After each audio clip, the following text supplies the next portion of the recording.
Ito, sabi ito siya. Itong balayage? Ito? Mm-mm. Oo. Ano to ha? Rebanded ning ends? Oo, atong March last year. Reband mo. Mm-mm. Medyo crazy Ano siya. kaya? So, kanya mga bagong to ba nimo? Mm-mm.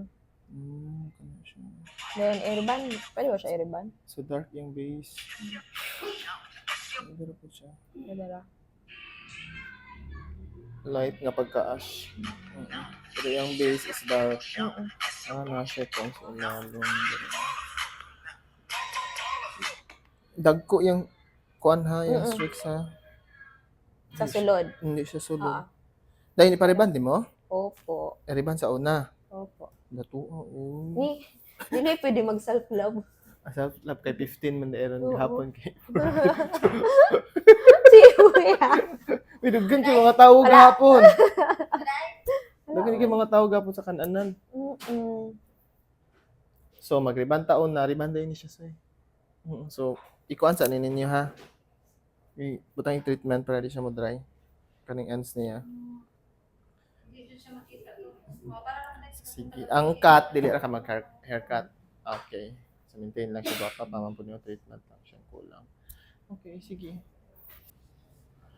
We're done. Yeah, cute. Para sa ilalim mo kuan. Mm-mm. Mga gusto.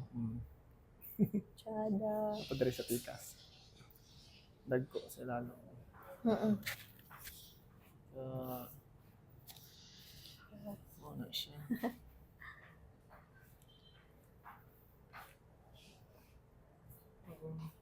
Ayun, wala na ang waving hair. Nag-reband na nato. Kayong ko no. Dahil magka-light man ni siya, so maggamit ka og ano. Purple shampoo. Purple conditioner.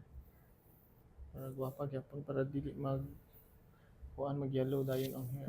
Kaya ang ash mag-wash out man. Every week, wash out na siya every wash. Ayan, 3 days dili i-wash. 3 days. Kaysa sulod ya. Perfect. Okay. Wala. Itali niyo. Sige na. Nice. Ay, di mo na makita. Tara. Kita siya. Okay.